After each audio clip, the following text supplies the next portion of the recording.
Bismillahirrahmanirrahim.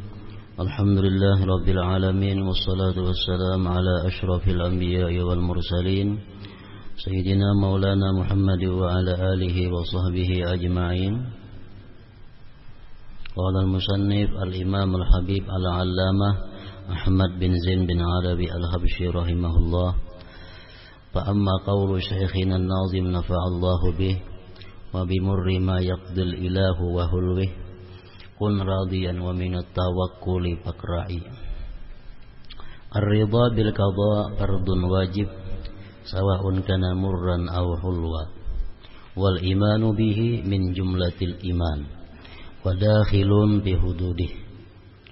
Wa man lam yarda bi qada'illah wa yasbir ala bala'ih falyattakhidh rabban siwah kama fil haditsil marwi 'anillahi ta'ala.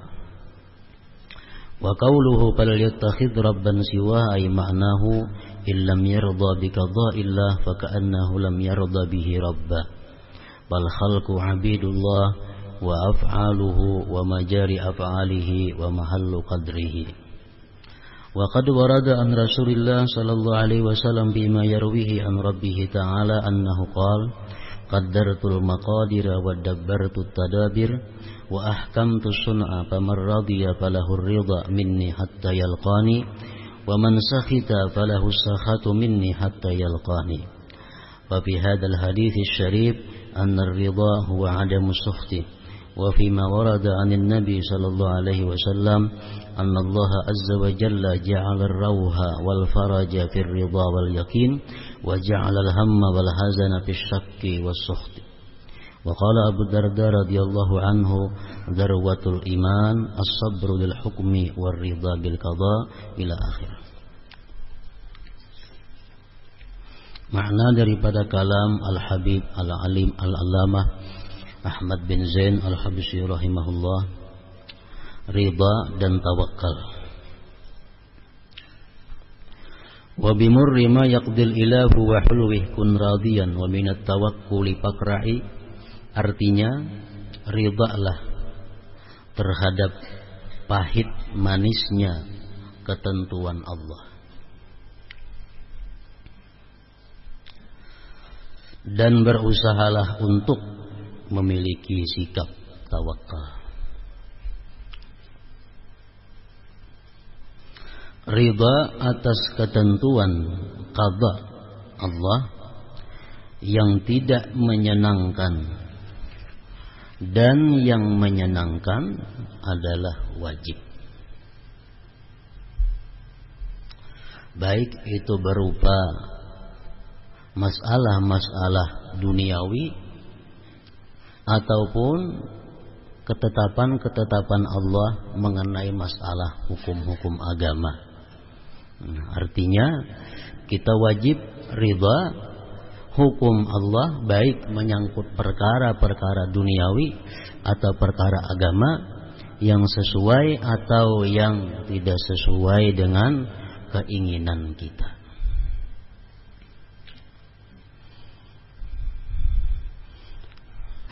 Ridha yang kita wajib dalam hal masalah duniawi seperti kita diberi Allah kekayaan yang tidak sesuai dengan yang kita inginkan. Kita diberi Allah satu kedudukan yang tidak sesuai dengan kita inginkan. Nah, kita wajib ridha terhadap apa yang sudah ditentukan Allah. Itu masalah duniawi. Dan kita pun wajib juga ridha dalam hal-hal yang bersangkutan hukum Allah mengenai masalah agama. Allah menetapkan yang ini boleh kita lakukan, yang ini haram kita lakukan.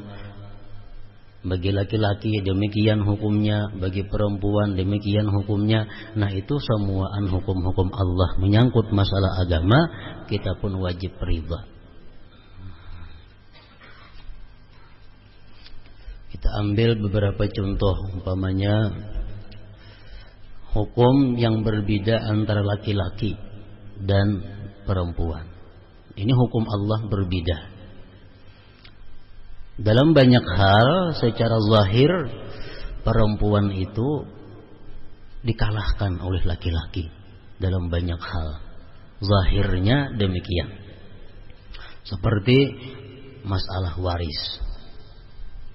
Allah menghukumkan dalam kitab sucinya Al-Quran bahwa warisan itu perempuan cuma dapat separuhnya laki-laki. Nah, ini hukum Allah dalam menyangkut masalah agama, faraid. Nah, seorang perempuan ini dituntut dia wajib ridha terhadap hukum Allah tersebut. Jangan sampai ada di dalam hati seorang perempuan itu kecewa dengan keputusan Allah. Yang mana ikam dapat sebagian, kami maka dapat separuhannya. Nah, itu adalah ucapan-ucapan dari kejengkelan yang ada dalam hati seorang perempuan kalau dapat umpamanya harta waris cuma separuh dari laki-laki. Nah, ini hukum Allah.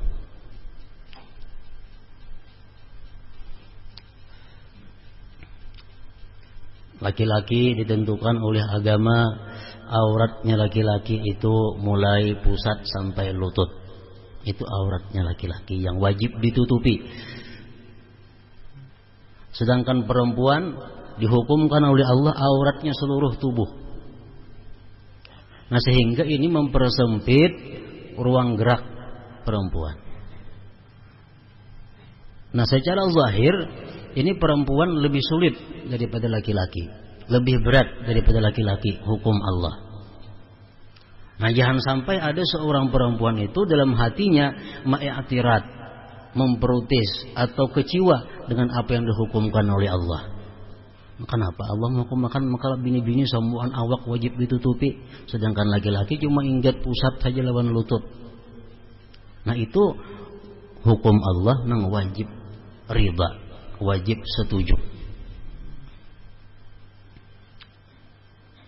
Kita seorang anak ini sudah ditentukan oleh Allah, wajib kita taat, patuh, bakti kepada orang tua. Itu hukum Allah.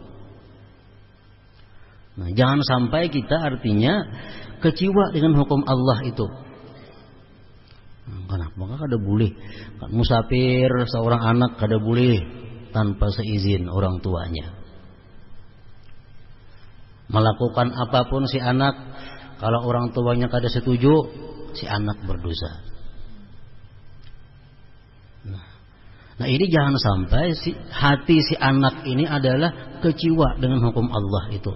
Kenapa seorang anak maka lawan kuwitannya demikian halnya? Nah, seorang istri, seorang perempuan diwajibkan oleh agama kita taat dan tunduk, bakti, patuh kepada suaminya. Apapun yang dikehendaki oleh suaminya selama tidak bertentangan dengan hukum Allah, si perempuan, si istri itu wajib menurutinya. Nah, jangan sampai hati seorang istri itu kecewa dengan hukum Allah ini. Jangan sampai seorang istri itu memprotes, walaupun kada langsung, kada jelas protesnya, tetapi ada perasaan jingkil, nyamannya laki-laki ini tuh sekahendaknya bini-bini maka wajib bakti lawan inya. Nah, ini tanda si perempuan itu kada puas, kada ridha dengan hukum Allah Subhanahu wa taala. Dituntut kita wajib ridha terhadap hukum keputusan Allah, baik yang menyangkut masalah dunia atau masalah agama tadi. Iman terhadap qada tersebut juga wajib. Termasuk rukun iman, percaya kepada qada dan qadar itu dari Allah Subhanahu wa taala. Barang siapa tidak ridha dengan ketentuan Allah, kada setuju,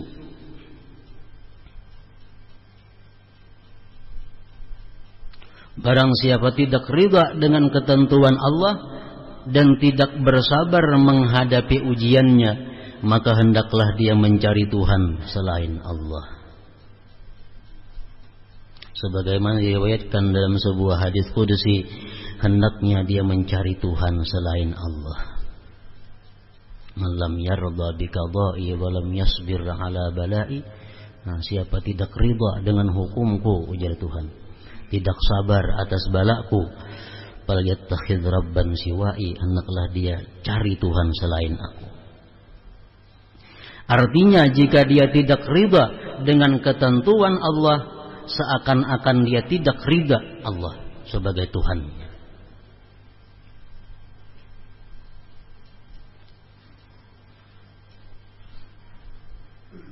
Kalau kita kada ridha dengan hukum Allah, kada setuju dengan hukum Allah. Kenapa kita kada setuju dengan hukum Allah? Karena kita menganggap hukum kita lebih baik dari hukum Allah. Nah, ini kafir. Ini kafir. Allah menghukumkan demikian, kita kada setuju. Kita pakai hukum kita. Kita punya keyakinan hukum kita lebih baik dari hukumnya Allah. Itu sudah kafir kita. Suruh mencari Tuhan lagi selain daripada Allah.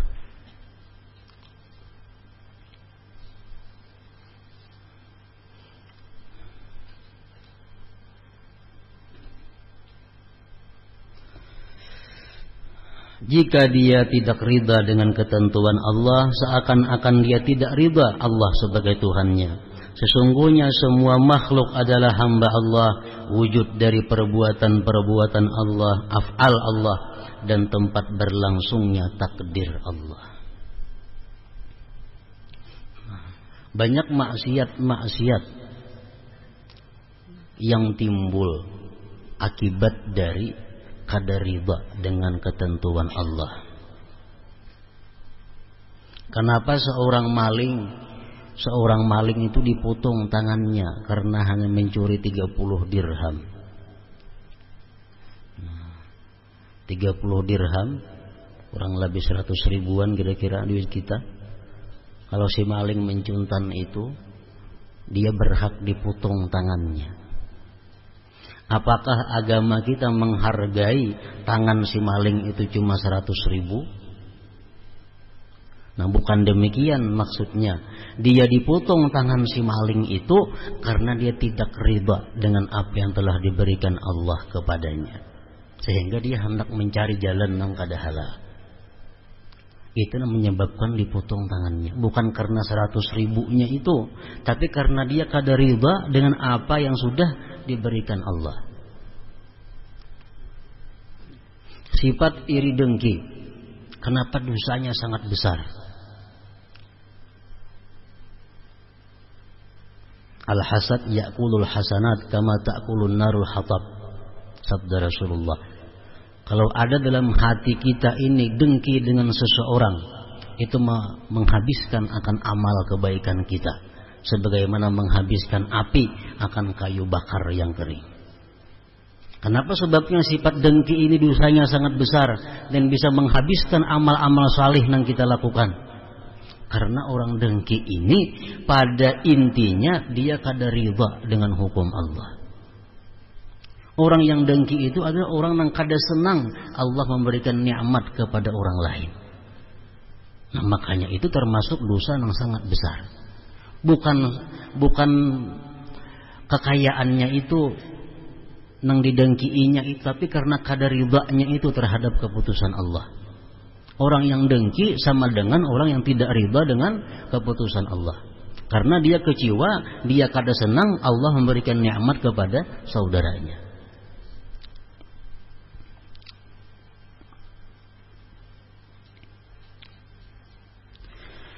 Dalam sebuah hadis qudsi Allah berfirman, qaddartul maqadira wa dabbartut tadabira wa ahkamtu sun'a faman radiya falahu ridha minni hatta yalqani wa man sakhita falahu sukhtu minni hatta yalqani.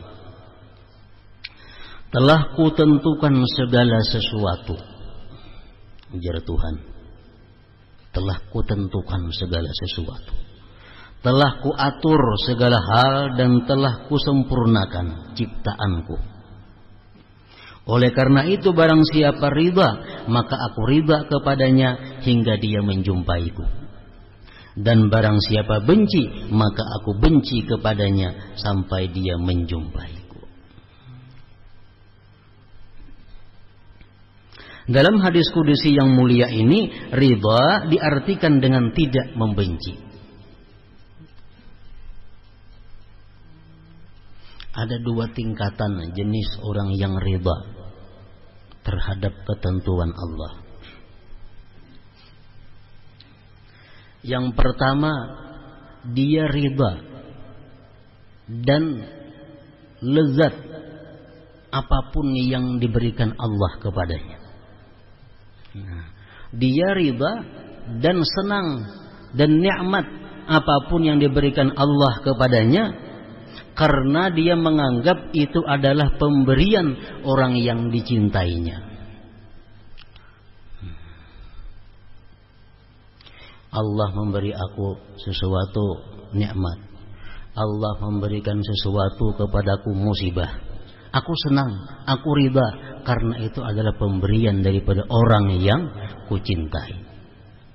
Dari orang yang kucintai. Nah, ini martabat ridha nang tertinggi. Artinya diberi Allah musibah, inya ini kadang merasa sakit. Diberi Allah sesuatu nang sakit, dia kadang merasa kecewa. Kenapa? Karena ini pemberian dari orang yang kucintai. Nah, derajat cinta yang membuahkan ridha atas perilaku orang yang dicintai. Ada dikisahkan dalam sebuah kitab seorang laki-laki yang bernama Samnun. Nah, Samnun ini adalah orang yang sangat asyik, orang yang sangat rindu karindangan dengan seorang perempuan yang bernama Laila. Nah, Samnun ini karindangannya luar biasa lawan Laila nih. Suatu hari si Samnun ini bertemuan lawan Laila ini berselisihan di jalan. Nah, diludahinya oleh Laila si Samnun ini. Terus diludahinya, beambung kasukaan Samnun. Kasukaan. Ujar nang kawan, kenapa ya kamu suka diludahinya? Itu ludah dari orang yang kucintai, laksana madu rasanya bagiku. Nah, ini artinya cintanya Samnun kepada Laila ini merupakan cinta yang dituntut oleh Allah kepada kita terhadap Allah Subhanahu wa ta'ala. Ini martabat ridha yang paling tinggi. Apapun yang diberikan oleh orang yang dicintai, itu adalah nikmat, itu adalah lezat. Yang kedua, martabat ridha yang kita wajib memilikinya. Kalau yang tadi kita sunat, yang kedua ini yang sekurang-kurangnya ridha. Ridha bima ya'lam lima yatawakka'u minas thawab. Kita ridha dengan sesuatu yang telah diberikan Allah, walaupun sakit rasanya. Ini kita merasa sakit, diberi Allah penyakit, diberi Allah musibah, kita merasa sakit, tapi kita ridha. Kenapa kita ridha? Karena kita mengharap sesuatu pemberian pahala yang besar dari Allah. Nah, ini ridha nang nomor 2, nang kita wajib memilikinya. Diberi Allah kita musibah, sakit, tapi kita ridha karena ini pahalanya besar di sisi Allah. Diberi Allah kita kesengsaraan, kita ridha dengan keputusan Allah ini, walaupun pedih, tapi pahalanya besar. Nah, ini ridha ini wajib dimiliki oleh setiap orang yang beriman. Contohnya macam kita umpamanya besungo, dicontohkan dalam kitab-kitab dahulu itu besungo. Besungo itu kan sakit. Besungo dilukai, dihiut, diisap darah. Bahkan kita terima kasih lawan tukang sungu, dan kita beri duit lagi tukang sungu, padahal kita sakit. Kenapa kita senang? Karena kita ada mengharap sesuatu yang baik di belakang sungu itu. Minum obat, kita ke dokter, disuntiknya, dioperasinya. Nah, kita beri duit pulang dokternya, kita terima kasih lawan dokter. Pada sakitnya bukan main. Kenapa? Karena kita yakin bahwa di balik operasi ini ada sesuatu kesehatan yang kita harapkan. Nah, ini nang dimaksud ridha sekurang-kurangnya. Karena Allah memberikan sesuatu kepada kita nang kada nyaman, sesuatu nang sulit, sesuatu nang sengsara, itu pasti ada Allah di belakangnya, itu nikmat-nikmat nang besar. Bisa dalam dunia dan bisa di akhirat akan diberikan oleh Allah Subhanahu wa taala. Nah, ini nang minimalnya, minimal ridha.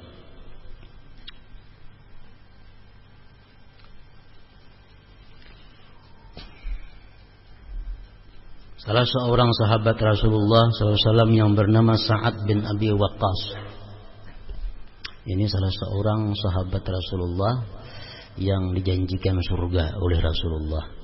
Sa'ad bin Abi Waqqas.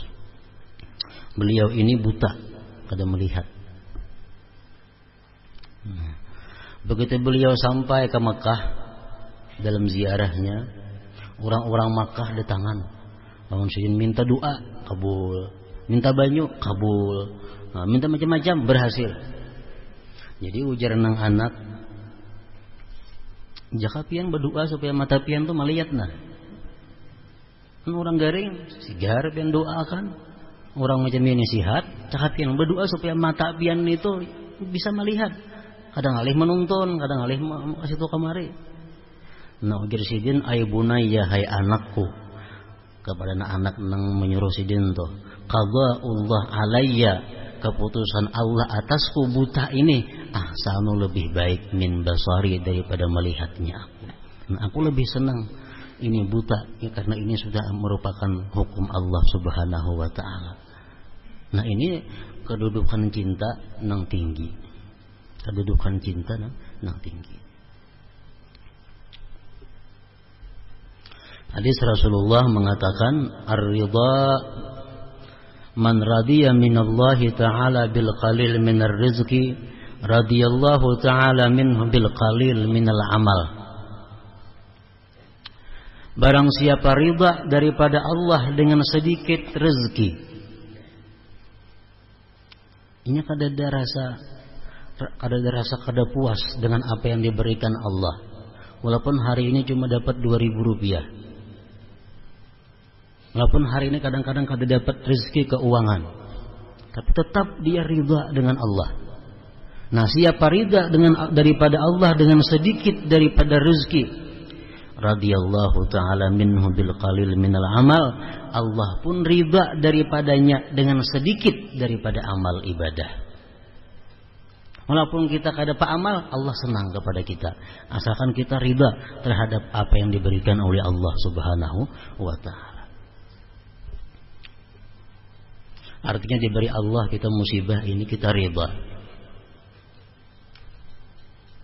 Allah pun ridha kalau kita ini kada banyak punya ibadah. Allah pun ridha kalau kita kada banyak punya amaliyah. Diceritakan di zaman dahulu ada seseorang laki-laki yang beribadah kepada Allah di dalam guha 70 tahunan. Itu ibadah khalwat. Satu malam dia bermimpi di dalam tidurnya.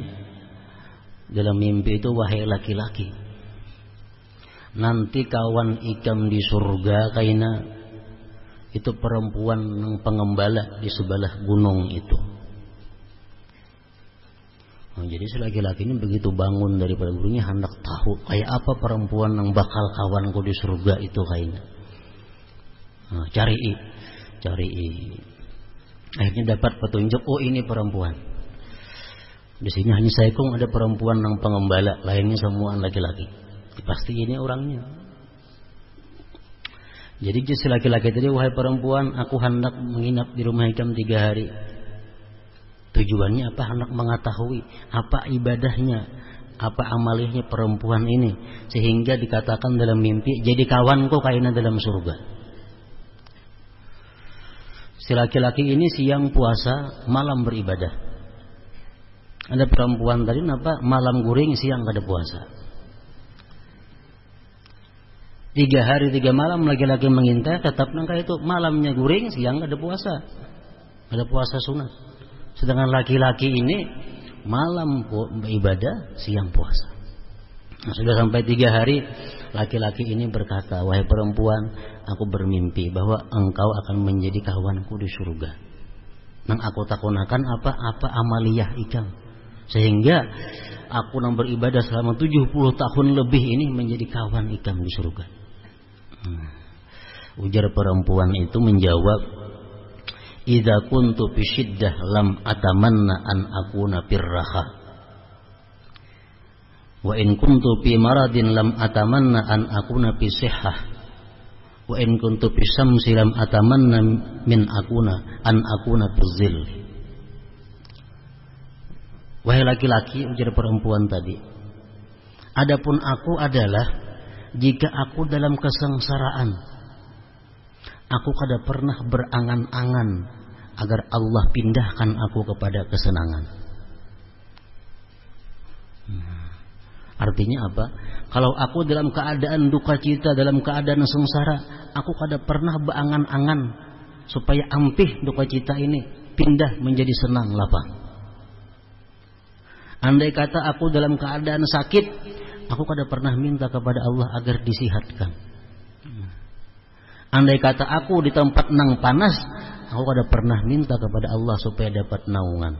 Artinya apa? Dia riba menerima apa yang diberikan oleh Allah dan kada minta alihakan daripada apa yang diberi oleh Allah itu, kecuali Allah sendiri nang mengalihakannya. Nah ini riba. Nah ini riba. Allah pun riba dengan sedikit daripada amalnya. Walaupun ini malam kada tahajud, siang kada puasa sunat, tapi kedudukan di surga sama dengan orang beribadah 70 tahun lebih, malam siang beribadah. Makanya tadi siapa nang riba daripada Allah dengan kesengsara yang diberikannya, Allah pun riba dengan sedikit amal daripadanya.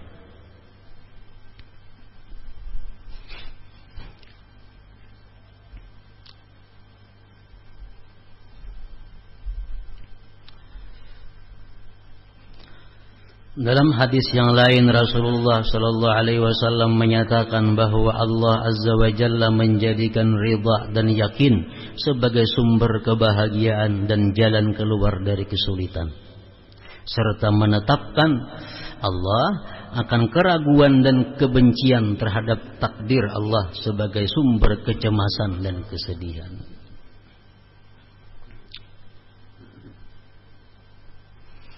Jadi amun kita umpamanya diberi Tuhan sesuatu musibah, lalu kita berdoa kepada Allah, isi doanya itu agar kita dipindahkan daripada musibah ini, dipelihara, dijauhkan dari musibah ini. Apakah itu kita kada riba dengan takdir Allah? Kita berada dalam kesempitan rezeki, lalu kita berdoa kepada Allah agar kita diberi rezeki yang luas. Apakah kita berdoa itu kita kada riba dengan takdir Allah kita ini rezeki sempit? Nah ini tergantung dorongan kita berdoa itu apa.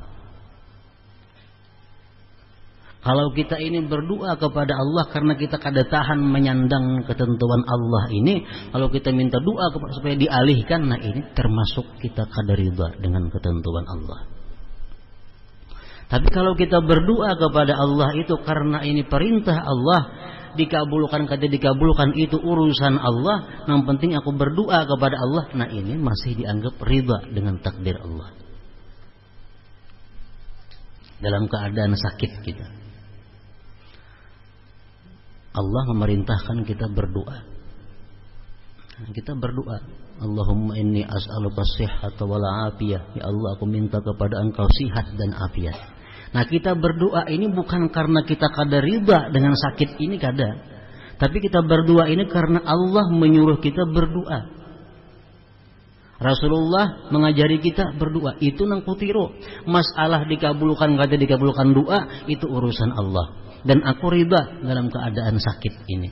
Nah itu kalau berdoa demikian kada keluar daripada riba terhadap ketentuan Allah.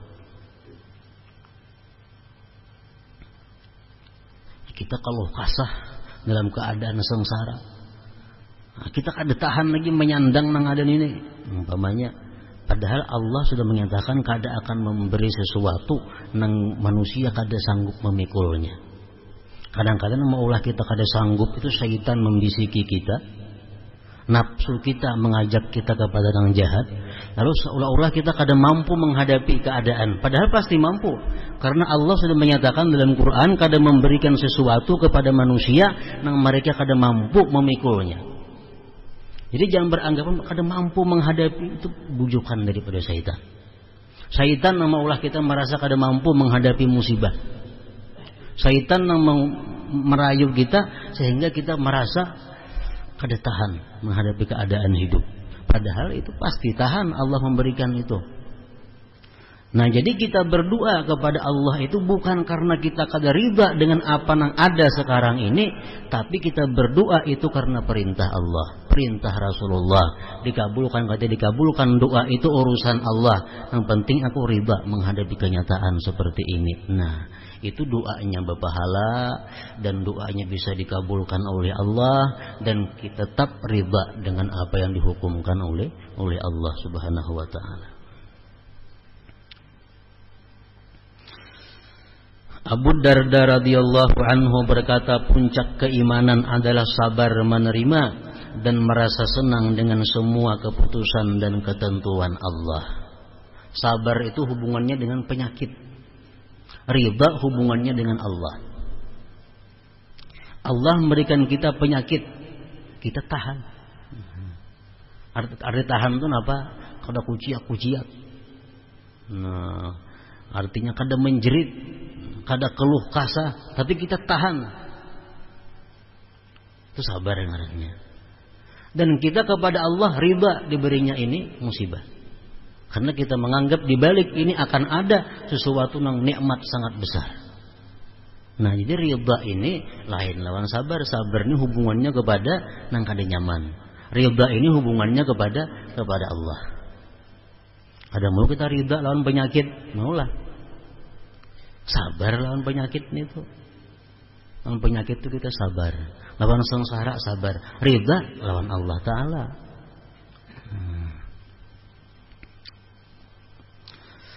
Al-Fudail rahimahullah berkata, seseorang hamba yang telah mampu merasakan bahwa pemberian dan penegahan adalah sama, maka dia telah ridha terhadap Allah.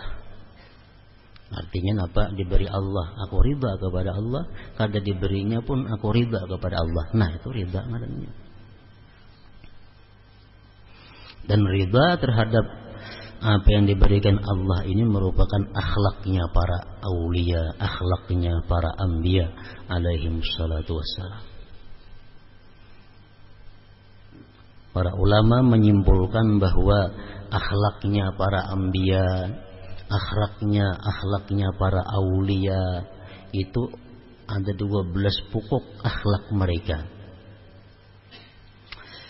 Yang pertama, kanu aminin biwa'dillah. Orang-orang aulia, apalagi anbiya, para nabi, mereka itu aminin biwa'dillah. Mereka percaya dengan janjinya Allah. Percaya. Allah mengatakan, "Man yatawakkal 'ala Allah fahuwa hasbuh." Siapa yang bertawakal kepada Allah, pasti Allah cukupi. Allah mengatakan, "In tansurullah yansurkum." Jika kalian menolong agama Allah, Allah pasti tolong kalian. Mereka percaya janji Allah.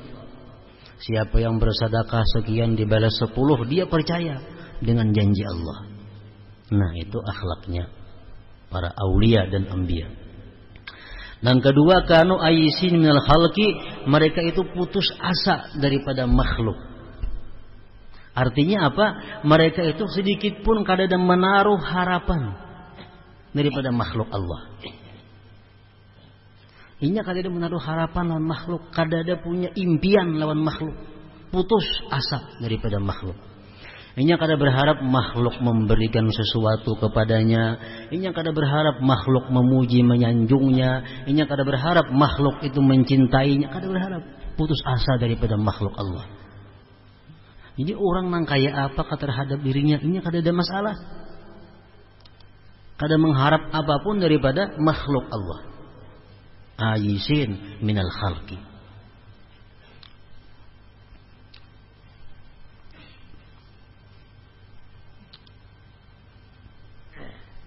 Selama kita masih mengharapkan sesuatu daripada makhluk Allah, kita mengharapkan masih dicintainya, masih diharapkan disanjungnya, masih diharapkan diberinya, masih diharapkan dihormati. Nah, selama kita masih tamak kepada makhluk Allah ini, kita kada akan bisa lurus di jalan Allah.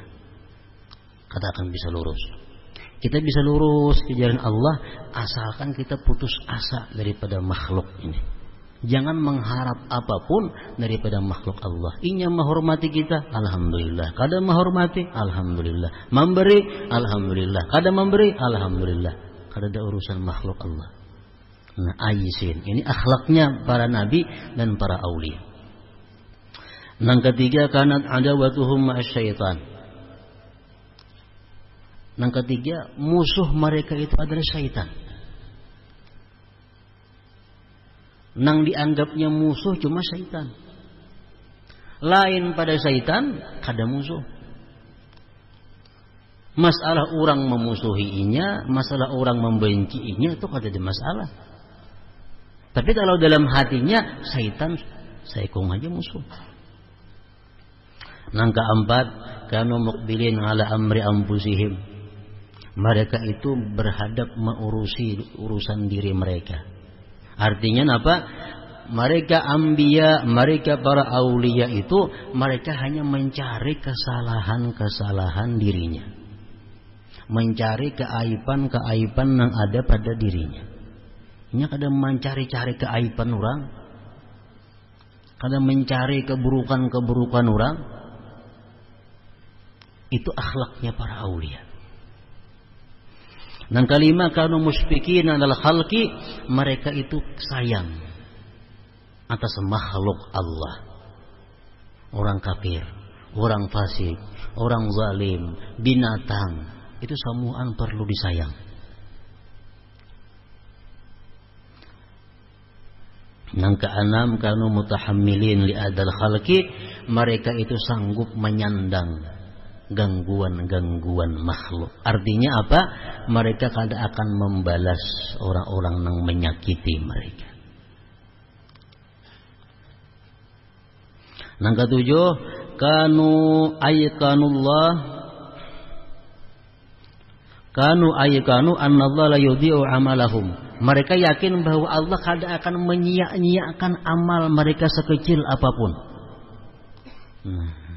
Mereka yakin sehalus apapun ibadah yang mereka lakukan, Allah kada menyia-nyiakan.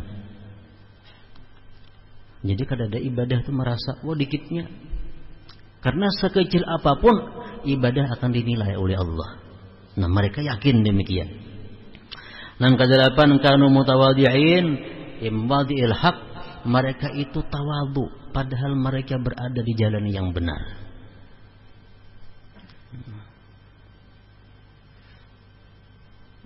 Berada di jalan yang benar, tawadhu pula. Ada merasa paharatnya, artinya ada merasa penyucinya, pembersihnya, ada. Mereka tawadhu padahal mereka di jalan yang benar. Yang kesembilan, kanu la yad'una an-nasiha bi mawadi'il adawah. Mereka tidak meninggalkan nasihat walaupun musuh. Arti nasihat itu apa? Menghendaki kebaikan. Mereka itu selalu menghendaki kebaikan walaupun untuk musuh. Walaupun untuk musuh.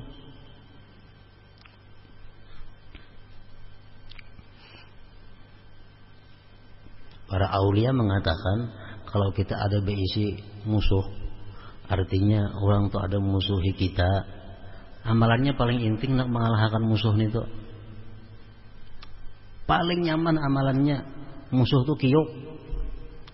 Kenapa amalannya? Setiap malam doakan musuh itu mudahan diampuni Tuhan dosanya, mudahan disejahterakan dia, mudahan diluasakan rezekinya, mudahan disihatakan badannya. Nah, kita yang disakiti oleh orang, kita dianiaya oleh orang, hendak orang tuh kalah jangan dilawan sama pada bahannya, sama bungulnya. Nah, hendak pandang napa malam doakan inya. Mudahan orang nang nyambati aku tuh disihatakan awaknya, dibanyakakan bininya umpamanya. Doakan.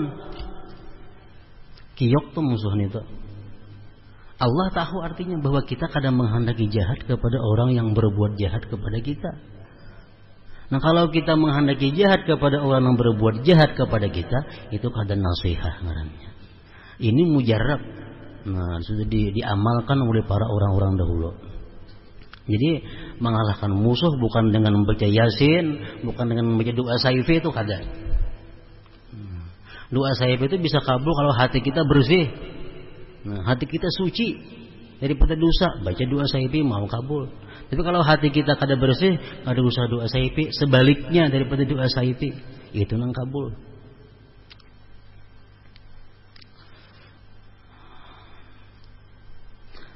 Nang ke-10 kanu la yumsikuna fadla min amwalihim, akhlaknya para aulia dan para anbiya itu mereka tidak mau menyimpan sesuatu yang lebih daripada kebutuhan pokoknya. Ada duit, pakaian, apakah yang lebih daripada hajatnya, ada mau disimpaninya, nah diunjuknya kepada yang memerlukan.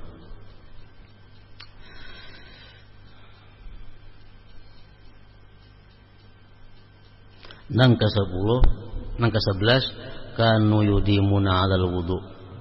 Akhlaknya para nabi aulia, mereka itu selalu kekal wudu. Artinya batal baudu. Nang ke-12 kanu radin billah ala ma wajadu aw fatu minad dunya.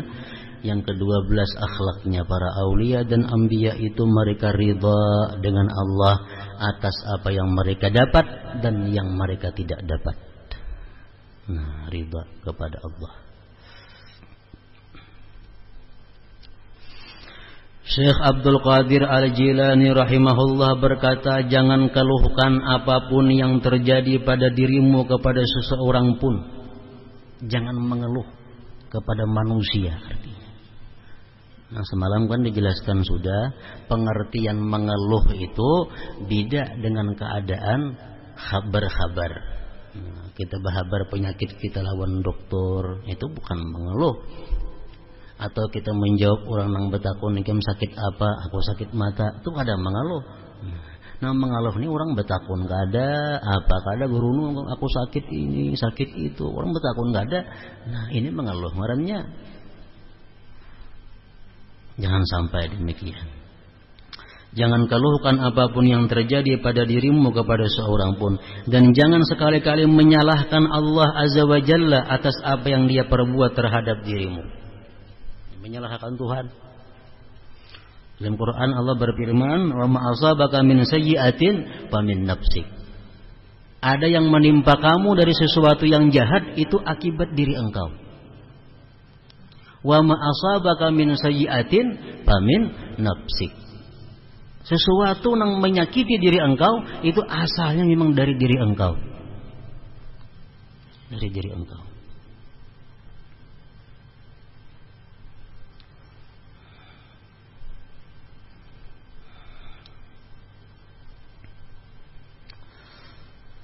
Akan tetapi bersyukurlah kepadanya, sebab seseorang yang mendapat musibah kemudian bersyukur karena merasa yakin bahwa di balik musibah itu terdapat nikmat yang tersembunyi adalah jauh lebih baik daripada seseorang yang bersyukur tetapi tidak menyadari bahwa dirinya memperoleh banyak nikmat.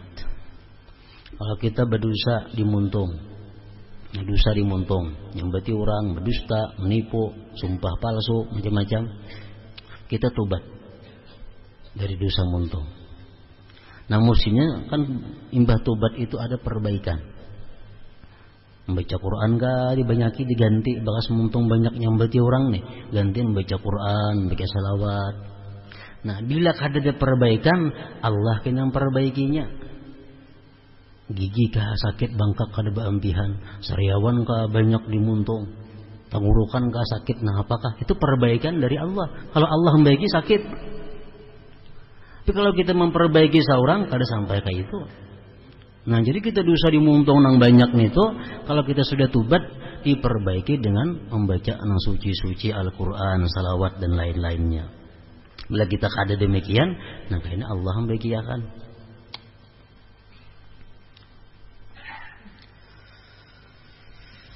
Berapa banyak nikmat yang engkau peroleh tetapi tidak engkau sadari. Allah Ta'ala mewahyukan wa in ta'uddu ni'matallah la tuhsuha, dan jika kalian menghitung nikmat Allah maka tidaklah kalian mampu menghitungnya. Jangan ceritakan kepada siapapun apa yang sedang kamu alami daripada problem, daripada kesengsaraan. Akan tetapi jadikanlah Allah sebagai kesenanganmu dan tempat mengadu.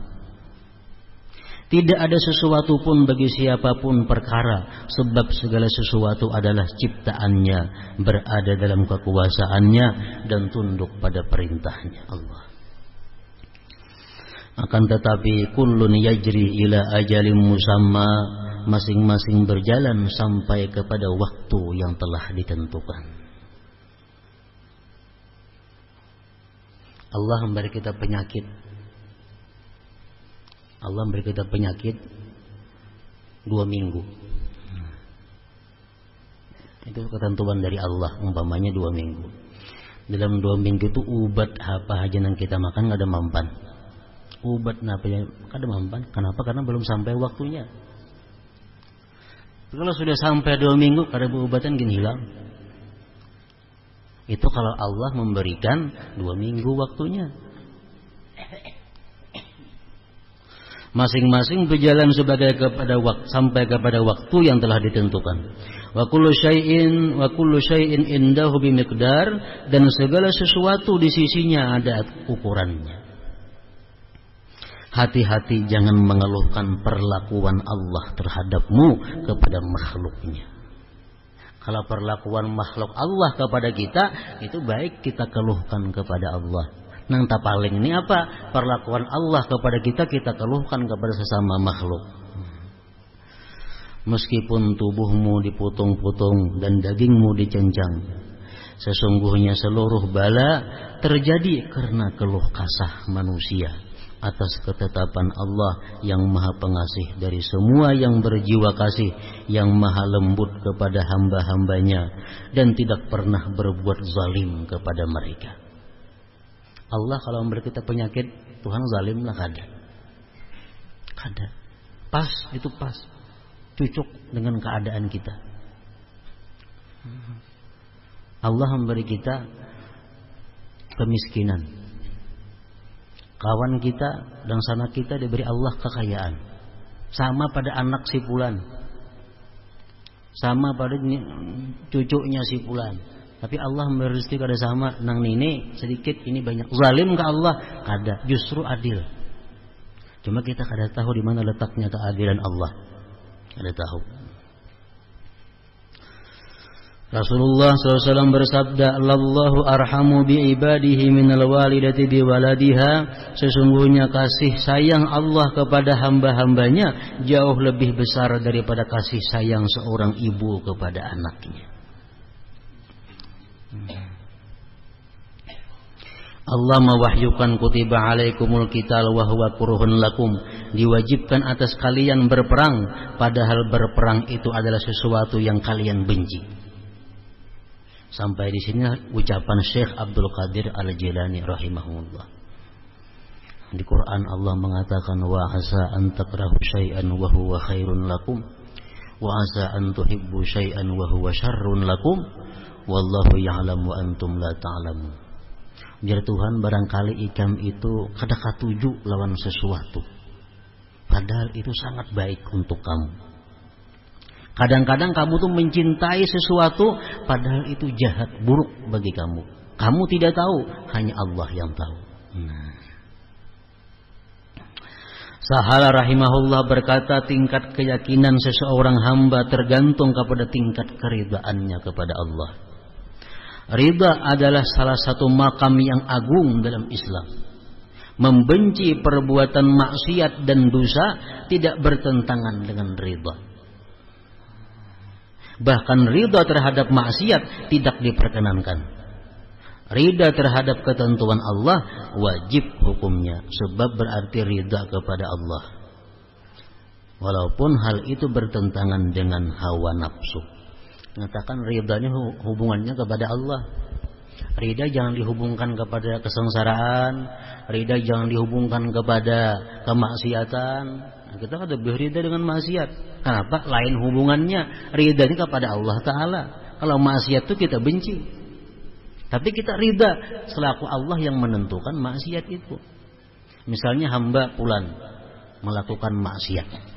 Nah, kita ridha kepada Allah fulan yang ditentukannya. Kita ridha kepada Allah fulan melakukan maksiat itu atas takdirnya. Tapi kita benci kepada maksiat yang diusahakan oleh si fulan itu. Nah, benci kita kepada maksiat, ridha kita kepada Allah. Sabar kita kepada penyakit, ridha kita kepada Allah. Jadi hubungannya itu jangan luput.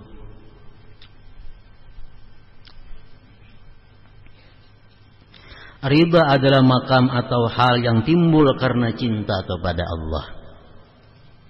Ridha ini cinta kepada Allah hubungannya. Kalau orang itu kada cinta kepada Allah, kada akan bisa ridha dengan hukum Allah. Ridhanya kita kepada hukum Allah tergantung berapa besarnya kecintaan kita kepada Allah.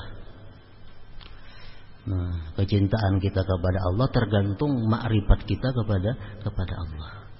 Makanya ada istilah man arafallah ahabbah wa man ahabbah radiya billah.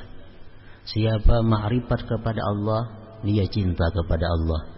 Siapa cinta kepada Allah, ridha dengan keputusan Allah. Nah, jadi bermula daripada ma'rifat ini. Ma'rifat apa? Arifillah asma'ahu. Kenalilah dulu Allah itu lewat namanya. Nah, kita kenali lewat namanya. Allah Maha Bijaksana, Allah Maha Pengasih, Allah Maha Penyayang, Allah Maha Pemberi, Allah Maha macam-macam. Artinya kadang mungkin Allah ini menyengsarakan aku. Kalau ini pemberiannya pasti ada kebaikan di belakangnya. Nah, itu salah satu pengenalan kepada asma Allah yang macam-macam itu.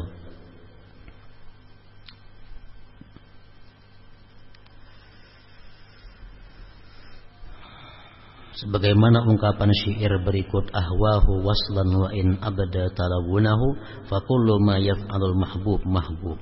Aku ingin menjalin hubungan dengannya meskipun ia tidak menaruh perhatian kepadaku, artinya.